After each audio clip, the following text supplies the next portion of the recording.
साल 2025 में ठीक इसी दिन 16 जून को एक दुनिया जो कैओस के किनारे पर खड़ी थी, उसने एक ऐसे जन्म को देखा जिसकी भविष्यवाणी फुसफुसाहटों और पुरानी कहानियों में की गई थी।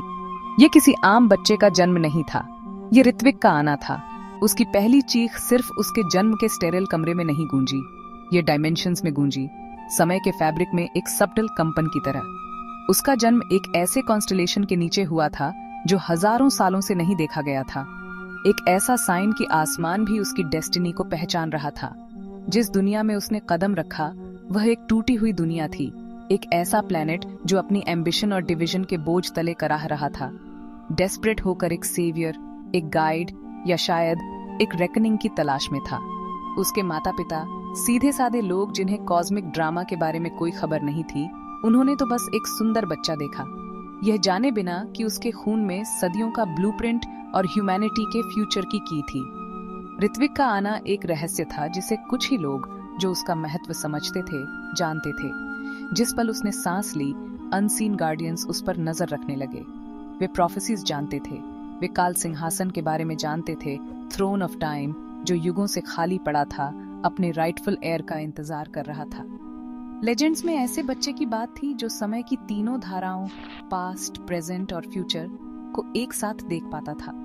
यह बच्चा, ऐसा कहा जाता था, थ्रोन के पास पहुंचने वाला और ह्यूमैनिटी की टूटी हुई टाइमलाइन को ठीक करने वाला अकेला होगा। ऋत्विक वही बच्चा था। उसका डीएनए एक कॉम्प्लेक्स टैपेस्ट्री था जो एंशिएंट रॉयल ब्लड लाइन्स और कुछ अदर वर्ल्डली एक ऐसी शक्ति से बुना गया था जो साइंस और स्पिरिचुअलिटी के जाने पहचाने नियमों को चुनौती देती थी। वह एक पैराडॉक्स था, समय जितना पुराना एक पावर के लिए एक ह्यूमन वेसल। जिस ग्लोबल स्टेज पर यह साइलेंट प्रोफेसी खेली जा रही थी, वह गहरे कॉन्फ्लिक्ट और टेक्नोलॉजिकल मार्वल का था। ह्यूमैनिटी ने वंडर्स हासिल की थी, स्प्रॉलिंग मेगा सिटीज से जो बादलों को छूते थे, आर्टिफिशियल इंटेलिजेंसेस तक जो डेली लाइफ की लॉजिस्टिक्स मैनेज करते थे। फिर भी अपनी सारी प्रोग्रेस के बावजूद यह एक बहुत घायल दुनिया थी। पॉलिटिकल आइडियोलॉजीज ने ग्लोब को दो वॉरिंग फैक्शंस में बांट दिया था। हर एक अपनी राइचसनेस पर कन्विंस्ड था, हर एक फ्यूचर के अपने विजन के लिए लाखों लोगों को सैक्रिफाइस करने को तैयार था। यह वह दुनिया थी जो ऋत्विक का इंतजार कर रही थी। ग्लीमिंग टावर्स और शैडोवी एलीज की दुनिया, एडवांस टेक्नोलॉजी और एंशिएंट हेट्रेड्स की दुनिया। यह एक ऐसी दुनिया थी जिसे डेस्परेट होकर एक हीरो की जरूरत थी, लेकिन यह एक ऐसी दुनिया भी थी जो उस हीरो को उसकी लिमिट्स तक टेस्ट करेगी, उसे डार्कनेस का सामना करने पर मजबूर करेगी, सिर्फ दुनिया में ही नहीं बल्कि खुद अपने अंदर भी। जैसे जैसे ऋत्विक एक शिशु से लड़का बना, उसकी यूनिक नेचर सबटल तरीकों से सामने आने लगी। वह ऐसी घटनाओं के बारे में बात करता जो अभी हुई नहीं थी, जैसे कि कोई मेमोरी बता रहा हो। वह फ्लीटिंग इमेजेस देखता जैसे अदर एरास के गोस्ट्स अपनी मॉडर्न सिटी की सड़कों पर चलते हुए। दूसरों के लिए ये एक बच्चे की फैंसीफुल इमेजिनिंग्स थी, लेकिन जो शैडोज से देख रहे थे उनके लिए ये उसके अंदर डॉर्मेंट पड़ी इमेंस पावर की पहली हलचलें थीं। वे जानते थे कि जल्द ही उसे दूर ले जाने, उसे ट्रेन करने और आगे आने वाले मॉन्यूमेंटल टास्क के लिए तैयार करने का समय आ जाएगा। काल सिंहासन का भाग्य और उसके साथ सभी टाइमलाइंस का भाग्य इस अनसस्पेक्टिंग लड़के के कंधों पर टिका था। वह प्रोफेसीड एयर जो समय को खुद कमांड करने के लिए पैदा हुआ था। इससे पहले कि ऋत्विक अपने नाम का बोझ भी समझ पाता, वह ASTRA का वार्ड बन गया। यह कोई साधारण संस्था नहीं थी। The ancient secretum for timeless reformation and advancement एक गुप्त संगठन था जिसका अस्तित्व बाहरी दुनिया के लिए एक मिथक था। इसकी स्थापना सदियों पहले दृष्टाओं और योद्धाओं के एक वंश ने की थी, जिन्होंने अपना जीवन टाइमलाइन की अखंडता की रक्षा के लिए समर्पित कर दिया था। ASTRA दुनिया भर में फैले गुप्त अभयारण्यों से काम करता था, ऐसी जगहें जो सामान्य वास्तविकता से थोड़ी बाहर थीं। यहाँ प्राचीन ज्ञान फ्यूचरिस्टिक टेक्नोलॉजी के साथ मौजूद था। ऐसे भिक्षु जो दिनों तक ध्यान कर सकते थे, वे वैज्ञानिकों के साथ ज्ञान साझा करते थे जो क्वांटम वास्तविकताओं का नक्शा बना सकते थे। ये पुराने और नए के इस क्रूसिबल में था कि ऋत्विक को उस हथियार और सेवियर में ढाला जाना था जिसकी दुनिया को जरूरत थी। उसका प्रशिक्षण कठोर और बहुआयामी था, जिसे उसके अस्तित्व के हर पहलू को निखारने के लिए डिजाइन किया गया था। उसे भूले हुए साम्राज्यों की मार्शल आर्ट्स सिखाई गईं, उसे सिर्फ अपने शरीर से ही नहीं बल्कि अपने दिमाग से भी लड़ना सिखाया गया, एक प्रतिद्वंद्वी की चाल को उसके चलने से पहले ही भांप लेना। उसने लंबे समय से मृत भाषाओं में लिखे प्राचीन ग्रंथों का अध्ययन किया, भविष्यवाणियों को समझा और ब्रह्मांड को नियंत्रित करने वाले कारण और प्रभाव के जटिल नियमों को समझा। उसके गुरु कठोर लेकिन देखभाल करने वाले थे, उसे हर दिन उसकी परसीव्ड लिमिट से आगे धकेलते थे। उन्होंने उसे अपनी यूनिक परसेप्शन को नियंत्रित करना सिखाया, पास्ट, प्रेजेंट और फ्यूचर से आने वाली छवियों के कैओटिक फ्लड को जानकारी की एक सुसंगत धारा में फिल्टर करना सिखाया। उसने त्रिकाल पथ पर चलना सीखा, एक मेडिटेटिव स्टेट जहां वह समय की धाराओं को सचेत रूप से नेविगेट कर सकता था। एस टी आर ए का उद्देश्य एक ही था, काल सिंहासन के उत्तराधिकारी को तैयार करना। वे भविष्यवाणी के संरक्षक थे, सिंहासन के गुप्त स्थान के संरक्षक। वे समझते थे कि रॉ पावर पर्याप्त नहीं था, ऋत्विक को अनुशासन, ज्ञान और सबसे महत्वपूर्ण एक मजबूत नैतिक कंपास की जरूरत थी। उसके प्रशिक्षक उसे लगातार नैतिक दुविधाओं से रूबरू कराते थे, उसे अपने संभावित कार्यों के परिणामों पर विचार करने के लिए मजबूर करते थे। एक व्यक्ति को अतीत को बदलने का क्या अधिकार था? इतिहास की विशाल टेपेस्ट्री में एक भी घटना को बदलने की क्या कीमत थी? ये एकेडमिक प्रश्न नहीं थे, वे उस बोझ का मूल थे जिसे वह एक दिन उठाएगा। संगठन जानता था कि समय को नियंत्रित करने की शक्ति पूरी तरह से भ्रष्ट कर सकती है और वे ऋत्विक के भीतर धर्म, राइचसनेस की नींव बनाने के लिए दृढ़ थे। जैसे जैसे वह एक युवा व्यक्ति बना, ऋत्विक ASTRA के आदर्शों का जीता जागता प्रतीक बन गया। वह एक दार्शनिक की आत्मा वाला योद्धा था, एक रहस्यवादी के दिल वाला वैज्ञानिक। वह अपने नंगे हाथों से एक हाईटेक ड्रोन को अलग कर सकता था और फिर सभी जीवन के इंटरकनेक्टेडनेस पर ध्यान करने बैठ सकता था। फिर भी अपने सर्वोत्तम प्रयासों के बावजूद ASTRA उसे अपनी डेस्टिनी के अकेलेपन से बचा नहीं सका। वह लोगों से घिरा हुआ था, फिर भी वास्तविकता के अपने अनुभव में मौलिक रूप से अकेला था। उसने जो था, उसके गोस्ट्स और जो हो सकता था, उसकी शैडोज देखी, एक निरंतर अनुस्मारक कि उसका जीवन उसका अपना नहीं था। ये एक मिशन, एक थ्रोन और एक दुनिया से संबंधित था जिसे वह जानता भी नहीं था कि वह मौजूद है। इस डेस्टिनी का बोझ एक साइलेंट कंपेनियन था, एक शैडो जो सैंक्चुअरी के सबसे उज्जवल हॉलों में भी उसका पीछा करती थी। जब ऋत्विक एकांत में ट्रेनिंग कर रहा था, बाहर की दुनिया खुद को फाड़ रही थी। प्राथमिक कॉन्फ्लिक्ट दो विशाल शक्ति गुटों के बीच एक वैश्विक विभाजन था, यूनिवर्सल वर्ल्ड गवर्नमेंट और ग्लोबल यूनियन ऑफ नेशंस। सतह पर उनका कॉन्फ्लिक्ट वैचारिक था। यूनिवर्सल वर्ल्ड गवर्नमेंट ने एक सिंगल सेंट्रलाइज्ड अथॉरिटी के तहत एक यूनिफाइड वर्ल्ड के विजन का समर्थन किया, यह तर्क देते हुए कि राष्ट्रवाद और सीमाएं एक बर्बर अतीत के अवशेष थे। उन्होंने एक कलेक्टिविस्ट ईथोस को बढ़ावा दिया जहां पूरे की जरूरतें व्यक्ति के अधिकारों से ज्यादा थीं। सभी एक सोफिस्टिकेटेड ओवरआर्चिंग आर्टिफिशियल इंटेलिजेंस द्वारा प्रबंधित किए जाते थे, जिसे इक्विटी और स्टेबिलिटी सुनिश्चित करने के लिए डिजाइन किया गया था। उन्होंने युद्ध और गरीबी के अंत का वादा किया, ऑर्डर और कंट्रोल का एक यूटोपिया। इसके विपरीत ग्लोबल यूनियन ऑफ नेशंस खड़ा था, राष्ट्रों का एक गठबंधन जिसने संप्रभुता, सांस्कृतिक पहचान और व्यक्तिगत स्वतंत्रता के सिद्धांतों का फियर्सली बचाव किया। उन्होंने यूनिवर्सल वर्ल्ड गवर्नमेंट को एक टोटलिटेरियन नाइटमेयर के रूप में देखा, एक गिल्डेड केज जो ह्यूमैनिटी की भावना और विविधता को छीन लेगा। ग्लोबल यूनियन ऑफ नेशंस एक सिंगल एंटिटी नहीं था, बल्कि एक फ्रैक्शस अलायंस था जो केवल अपने सामान्य दुश्मन से एकजुट था।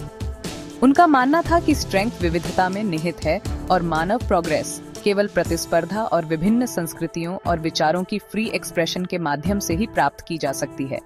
उनके प्रोपेगेंडा ने यूनिवर्सल वर्ल्ड गवर्नमेंट को एक सोललेस मशीन के रूप में चित्रित किया, जबकि यूनिवर्सल वर्ल्ड गवर्नमेंट के मीडिया ने ग्लोबल यूनियन ऑफ नेशंस को युद्ध प्रिय ट्रेडिशनलिस्ट की एक कैओटिक मॉब के रूप में चित्रित किया, जो एक ऑब्सोलीट वर्ल्ड ऑर्डर से चिपके हुए थे। यह वैचारिक युद्ध सिर्फ सेनाओं और जासूसों से ही नहीं, बल्कि जानकारी, टेक्नोलॉजी और इकोनॉमिक प्रेशर से भी लड़ा गया था। यह एक कोल्ड वॉर था जो अक्सर दुनिया भर में प्रॉक्सी कॉन्फ्लिक्ट्स में गर्म हो जाता था। दोनों गुटों ने advanced weaponry, cyber warfare capabilities और पावरफुल AI सिस्टम्स विकसित करने में इमेंस रिसोर्सेज लगाए ताकि एक एज मिल सके। यूनिवर्सल वर्ल्ड गवर्नमेंट का सेंट्रल एआई, जिसका नाम ओरेकल था, अपने समाज को चिलिंग एफिशिएंसी के साथ मैनेज करता था, जबकि global union on off Nations Manav agents और स्पेशलाइज्ड एआई के एक डिसेंट्रलाइज्ड नेटवर्क पर निर्भर था, एक सिंगल ऑल पावरफुल मशीन के उदय से डरता था। आम नागरिक बीच में फंस गया था, प्रोपेगेंडा से बॉम्बार्ड किया जा रहा था और एक ऐसे कॉन्फ्लिक्ट के निरंतर खतरे के तहत जी रहा था जो किसी भी क्षण वैश्विक एनाइलेशन में बदल सकता था। ए और ऋत्विक ने इस वैश्विक संघर्ष को किनारे से देखा, ये समझते हुए कि यह केवल एक गहरी बीमारी का लक्षण था। यूनिवर्सल वर्ल्ड गवर्नमेंट और ग्लोबल यूनियन ऑन नेशंस के बीच का कॉन्फ्लिक्ट मानवता की फ्रैक्चर्ड टाइमलाइन की अल्टीमेट एक्सप्रेशन था, एक गहरा असंतुलन जो सदियों से बढ़ रहा था। दोनों पक्ष एक परफेक्ट फ्यूचर की अपनी खोज में टेरिबल एट्रोसिटीज करने को तैयार थे, जिससे दर्द और पीड़ा की लहरें पैदा हुई, जिसने समय के फैब्रिक को और नुकसान पहुंचाया। ऋत्विक जानता था कि एक पक्ष चुनना बेकार था। समस्या यूनिवर्सल वर्ल्ड गवर्नमेंट या ग्लोबल यूनियन ऑन नेशंस नहीं थी, यह वह टूटा हुआ रास्ता था जो ह्यूमैनिटी को इस बिंदु तक ले आया था। एकमात्र समाधान काल सिंहासन को खोजना और टाइमलाइन को रीसेट करना था, उस ओरिजिनल वाउंड को ठीक करना था जिससे यह कॉन्फ्लिक्ट बढ़ा था। ट्रेनिंग का समय खत्म हो गया था। भविष्यवाणी की फुसफुसाहटें एक अर्जेंट कॉल टू एक्शन में बदल गई थीं। ए के सीयर्स ने तय किया कि कॉस्मिक अलाइनमेंट्स आखिरकार सही थे, जिससे काल सिंहासन का पता लगाने का एक विंडो ऑफ अपॉर्चुनिटी खुल गया। समय का सिंहासन कोई भौतिक वस्तु नहीं था जो एक ही स्थान पर मौजूद हो। ये एक नेक्सस पॉइंट था, एक सिंगुलैरिटी जो सभी संभावित टाइमलाइंस को एंकर करता था। ये छिपा हुआ था, उन लोगों से सुरक्षित था जो इसकी शक्ति का दुरुपयोग कर सकते थे, और इसे केवल वही खोज सकता था जो त्रिकाल पथ को नेविगेट कर सकता था। ऋत्विक की खोज शुरू हुई। यह जमीन या समुद्र के पार की यात्रा नहीं थी, बल्कि इतिहास के बहुत दिल से एक खतरनाक यात्रा थी। वर्तमान में सिंहासन के स्थान को अनलॉक करने वाली चाबियों को खोजने के लिए अतीत की तीर्थ यात्रा। इस खोज पर उसके पहले कदम टेंटेटिव थे, जैसे कोई गोताखोर एक अज्ञात महासागर में डुबकी लगा रहा हो। प्राचीन ग्रंथों और अपने गुरुओं के ज्ञान से निर्देशित होकर ऋत्विक ने अपनी चेतना को समय में पीछे प्रोजेक्ट किया। वह एक भौतिक उपस्थिति नहीं था, बल्कि एक ऑब्जर्वर था, एक भूत जो बीते युगों में चल रहा था। उसने महान पिरामिडों के निर्माण को देखा, पर्यटक के रूप में नहीं, बल्कि उनके पत्थरों में इनकोडेड एसोटेरिक नॉलेज के एक साइलेंट विटनेस के रूप में। वह प्राचीन रोम की धूल भरी सड़कों पर चला, उन राजनीतिक तनावों को महसूस करते हुए जो एक साम्राज्य के पतन का कारण बनेंगे। हर ऐतिहासिक काल में पहेली का एक टुकड़ा था, सिंहासन के स्वभाव और स्थान का एक सुराग, एक भूले हुए राजा के कार्यों में, एक रहस्यमय कवि के शब्दों में, या एक पवित्र मंदिर के डिजाइन में छिपा हुआ। यात्रा खतरों से भरी थी। टाइमलाइन एक शांत नदी नहीं थी, यह ट्रेचरस करंट्स के साथ एक अशांत समुद्र था। समय के भीतर ऐसी संस्थाएं रहती थीं, प्राचीन प्राणी जो पैराडॉक्स और केओस पर पलते थे। ये टेम्पोरल प्रेडेटर्स ऋत्विक की उपस्थिति को महसूस करते थे और उसे इतिहास के गलियारों में शिकार करते थे। उसे अपनी चेतना को ढालना सीखना पड़ा, एक फुसफुसाहट की तरह चलना सीखना पड़ा, कहीं वह डिवॉर्ड न हो जाए। इसके अलावा उसे हस्तक्षेप करने के ओवरवेलमिंग टेम्पटेशन का विरोध करना पड़ा। उसने अन्याय, महामारियां और युद्ध देखे। उसने ऐसे क्षण देखे जहां एक भी शब्द, एक भी धक्का हजारों लोगों की जान बचा सकता था, लेकिन उसका ASTRA प्रशिक्षण दृढ़ रहा। वह जानता था कि कोई भी परिवर्तन, चाहे कितना भी नेक इरादे वाला क्यों न हो, एक पैराडॉक्स, एक टेम्पोरल सुनामी पैदा कर सकता है जो वास्तविकता को ही अनरैवल कर सकता है। अपनी यात्राओं के माध्यम से ऋत्विक को यह समझ आने लगा कि काल सिंहासन सिर्फ शक्ति का एक उपकरण नहीं था, ये मानवीय अनुभव का एक जीवित इतिहास था। उसने अनगिनत पीढ़ियों के सामूहिक आनंद, दुख, प्रेम और घृणा को महसूस किया। उसने देखा कि हर एक जीवन, चाहे कितना भी छोटा या seemingly insignificant, grand complex tapestry में एक धागा योगदान करता है। यह खोज एक गहरा आध्यात्मिक शिक्षा बन गई। इसने उसकी व्यक्तिगत पहचान, उसके अहंकार को छीन लिया और उसे एक बड़े उद्देश्य के लिए एक माध्यम के रूप में फिर से गढ़ा। वह अब सिर्फ ऋत्विक नहीं था, 2025 का लड़का। वह हर उस इंसान का हिस्सा था जो कभी जीवित रहा था, और उसका मिशन सिर्फ अपने समय को बचाना नहीं था, बल्कि उन सभी जीवनों को सम्मानित करना था जो पहले आए थे। त्रिकाल पथ ऋत्विक की शक्ति का आधार और उसकी खोज का तरीका था। यह कोई भौतिक सड़क नहीं थी, बल्कि उच्च चेतना की एक अवस्था थी, एक अनोखी मानसिक जगह जहां समय की लिनियर परसेप्शन वह बस घुल जाती थी। ऋत्विक के लिए इस पथ पर चलने का मतलब था अस्तित्व को एक सीमलेस होल के रूप में अनुभव करना। वह एक साथ एक प्री हिस्टोरिक फर्न पर ओस महसूस कर सकता था, अपने युग के फ्लाइंग व्हीकल्स की गूंज सुन सकता था और अभी तक न बने शहर की धुंधली शिमरिंग आउटलाइंस देख सकता था। ऑनेस्टली, यह संवेदी जानकारी का एक सिम्फनी था जो किसी भी साधारण दिमाग को पागल कर देता। ASTRA में उसके प्रशिक्षण के वर्षों को इस परसेप्शन में महारत हासिल करने के लिए समर्पित किया गया था। इस अनंत बुनाई के भीतर विशिष्ट धागों पर ध्यान केंद्रित करना सीखना, बिना इस ओवरवेलमिंग टोटैलिटी में खोए। इस अनोखी क्षमता ने उसे ऐसे संबंध देखने की अनुमति दी जो कोई इतिहासकार या वैज्ञानिक नहीं देख सकता था। वह कांस्य युग में किए गए एक सिंगल डिसीजन के परिणामों को ट्रेस कर सकता था, क्योंकि वह सदियों से रिपल करता था, culminating in a specific political tension between the UVG and gun in his own time. उसने देखा कि इतिहास डिस्कनेक्टेड इवेंट्स की एक श्रृंखला नहीं था, बल्कि एक जीवित, सांस लेने वाला जीव था, जहां अतीत लगातार वर्तमान को सूचित करता था और भविष्य को आकार देता था। त्रिकाल पथ ने खुलासा किया कि उसकी दुनिया का महान स्किज्म एक हालिया घटना नहीं था, बल्कि मिलेनिया पहले मानव साइकी पर लगे एक दार्शनिक घाव का परिणाम था। एक ऐसा घाव जो कभी ठीक नहीं हुआ था और समय के साथ केवल फेस्टर हुआ था। त्रिकाल पथ पर रहते हुए ऋत्विक केवल एक पैसिव ऑब्जर्वर नहीं था। वह घटनाओं की टेम्परल एनर्जी के साथ बातचीत कर सकता था। वह कुछ स्थानों पर छोड़ी गई शक्तिशाली भावनाओं की इकोज को सुन सकता था, भूली हुई हिस्ट्रीज को एक साथ जोड़ सकता था। उसने पाया कि महान ऐतिहासिक हस्तियों जिन्होंने सभ्यता के पाठ्यक्रम को बदल दिया था, उन सभी के पास कुछ हद तक इस पथ से एक सहज संबंध था। वे ऐसे व्यक्ति थे जो अपने समय की धाराओं को महसूस कर सकते थे और उन पर सवारी कर सकते थे, अक्सर अपने स्वयं के उपहार की प्रकृति को पूरी तरह से समझे बिना।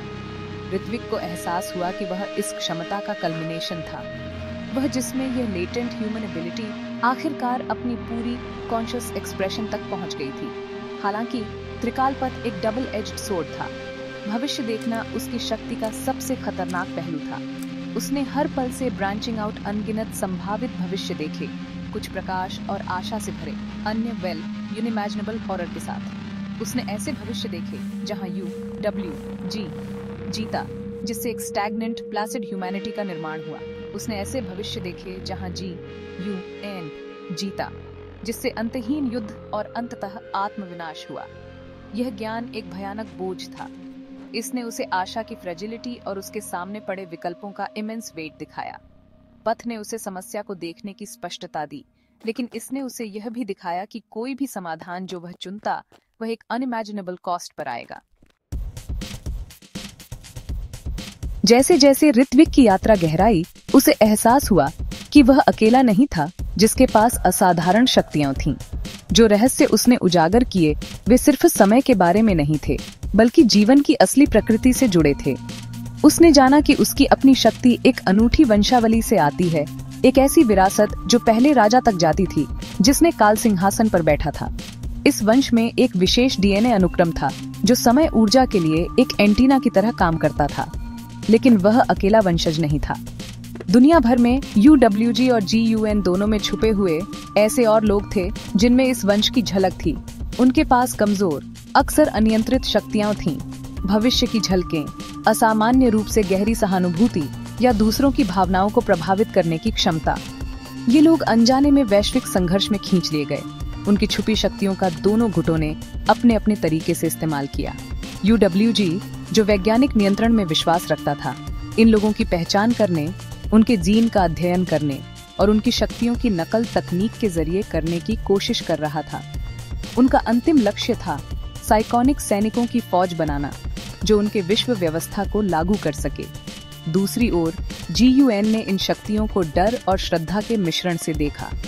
वे अक्सर इन लोगों को अपने खुफिया नेटवर्क में सीयर या सहज एजेंट के रूप में शामिल कर लेते, उनकी सहज समझ और अद्भुत अंतर्दृष्टि को महत्व देते। ऋत्विक ने महसूस किया कि ये दूर के रिश्तेदार एक ऐसे खेल के मोहरे बन गए थे जिसे वे समझ ही नहीं पाए, और उनका पवित्र उपहार एक हथियार में बदल गया था। रहस्य और भी गहरा हो गया जब कृत्रिम बुद्धिमत्ता की भूमिका सामने आई। ऋत्विक ने खोजा कि UWG का मास्टर AI ओरेकल सिर्फ एक जटिल एल्गोरिथम नहीं था, वह अरबों खरबों डेटा पॉइंट्स का विश्लेषण करके एक आदिम चेतना विकसित करने लगा था।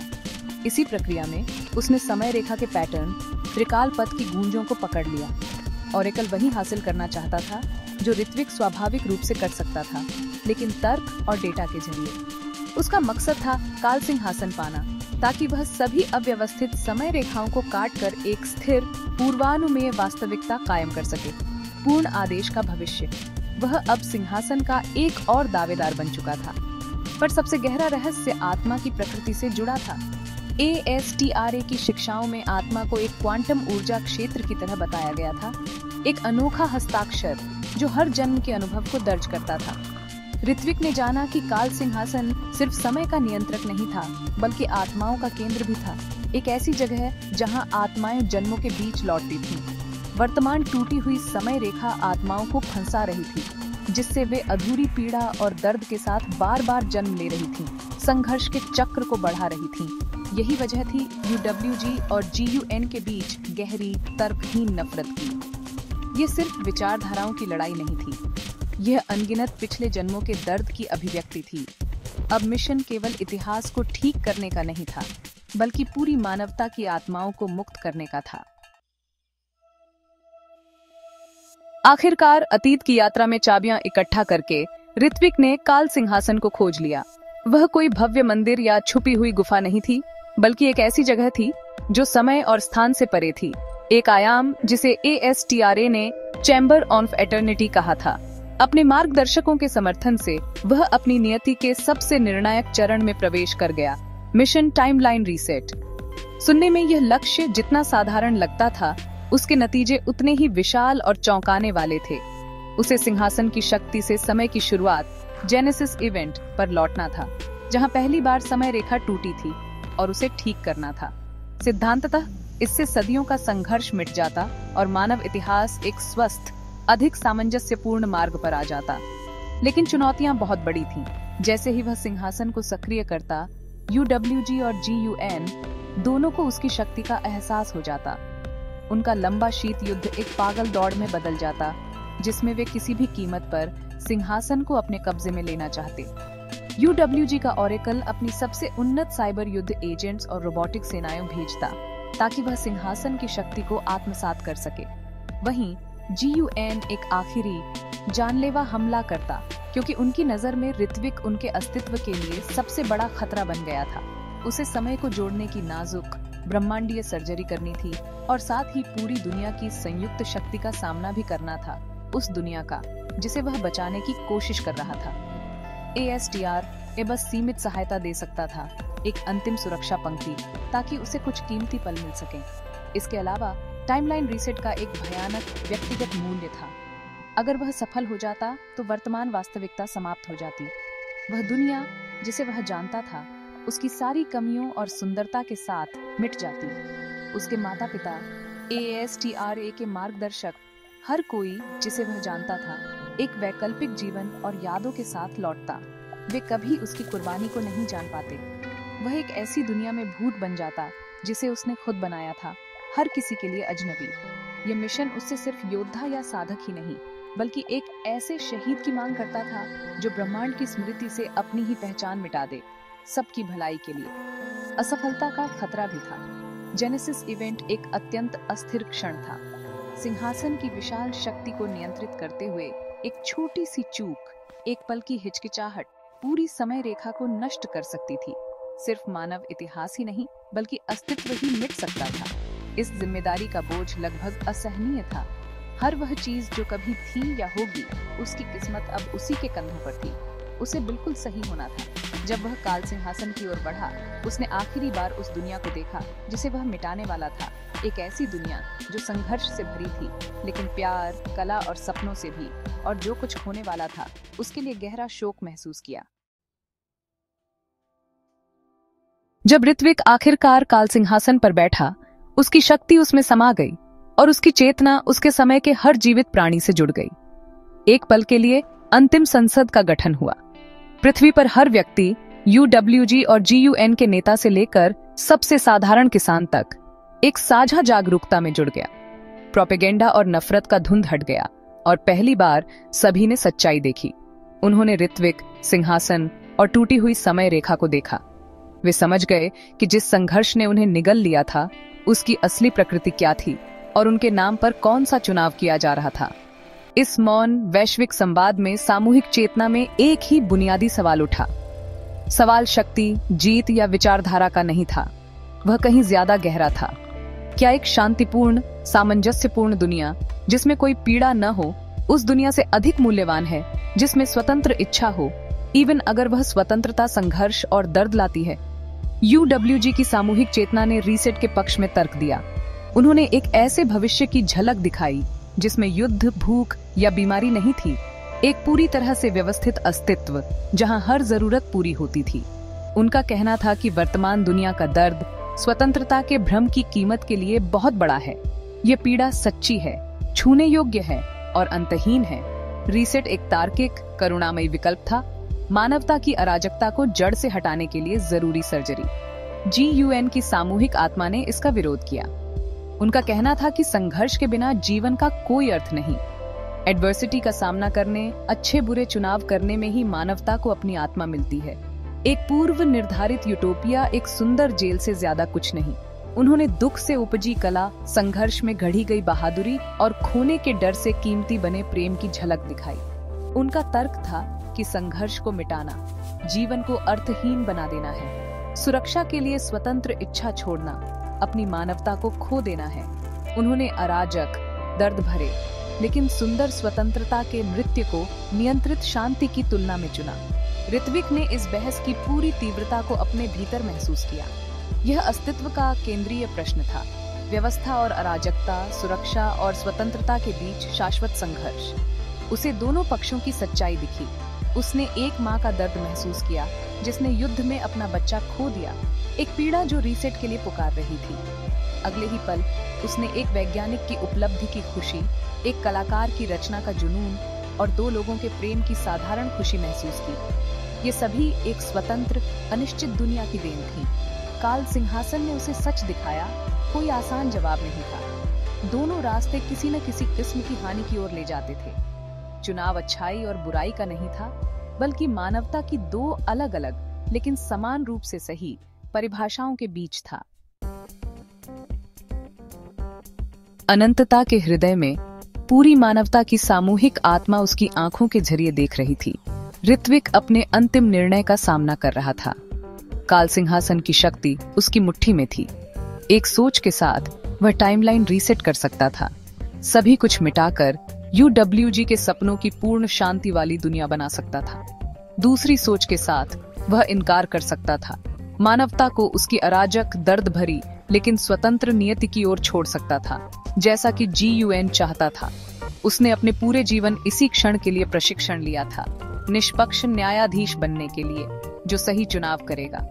लेकिन जब उसने दोनों रास्तों को देखा तो उसे पूरे तर्क में एक खोट नजर आई। क्यों चुनाव सिर्फ विनाश या जड़ता के बीच होना चाहिए? उसके मन में एक तीसरा रास्ता आकार लेने लगा, एक ऐसा चुनाव जो पेश नहीं किया गया था बल्कि उसने खुद रचा था। यह निर्णय न तो ASTRA की ठंडी तर्कना से, न ही युद्धरत गुटों की बेबसी से उपजा था, बल्कि उसकी अपनी मानवता की गहराई से निकला था। उसे समझ आ गया कि समस्या स्वतंत्र इच्छा नहीं थी, बल्कि आत्मा की गहराई में छिपा वह घाव था जो पीढ़ी दर पीढ़ी चला आ रहा था और हर चुनाव को जहर बना रहा था। समाधान समय रेखा को मिटाना नहीं, बल्कि उसमें फंसी आत्माओं को ठीक करना था। वह समय को रीसेट नहीं करेगा, वह व्यवस्था और अराजकता में से कोई एक नहीं चुनेगा, वह ब्रह्मांडीय करुणा का एक कार्य करेगा। उसने सिंहासन की पूरी शक्ति को एक शुद्ध, उपचारकारी ऊर्जा की लहर में बदल दिया। यह लहर पूरी समय रेखा पर बह गई। पहले मानव से लेकर आखिरी तक। इसने घटनाओं को नहीं बदला, इसने चुनावों को नहीं मिटाया, इसने सिर्फ आत्मिक घावों को धो दिया। इसने उन वंशानुगत जंजीरों को तोड़ दिया जो आत्माओं को नफरत और प्रतिशोध के चक्रों में बांधती थीं। उसने इतिहास की घटनाओं को उनकी सारी भयावहता और सारी महिमा के साथ रहने दिया, लेकिन उनके मानसिक जहर को हटा दिया।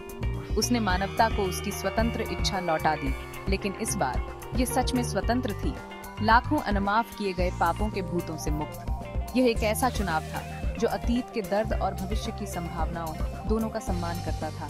इस महान उपचार को स्थायी बनाने के लिए उसे अपनी आत्मा को काल सिंहासन के साथ जोड़ना पड़ा। उसका स्थायी जीवित हृदय बनकर वह दुनिया में वापस नहीं लौटा। वह समय रेखा का मौन शाश्वत प्रहरी बन गया, यह सुनिश्चित करते हुए कि मानवता की आत्माएं हमेशा स्वतंत्र रहें। उसकी अंतिम अनुभूति थी एक गहरी सामूहिक राहत की सांस जो समय के पार गूंज रही थी। UWG और GUN के बीच की कड़वी नफरत तुरंत नहीं मिट गई, लेकिन उसका जहरीला तर्कहीन स्रोत खुल गया। पहली बार वे एक दूसरे को घातक दुश्मन नहीं, बल्कि एक साझा यात्रा के साथी की तरह देख सके। ऋत्विक, काल सिंहासन का उत्तराधिकारी, समय का शासक नहीं बना, बल्कि वह मुक्तिदाता बना जिसने समय को आजाद किया। और अपनी मौन अनंत निगरानी में उसने आखिरकार अपनी शांति पाली।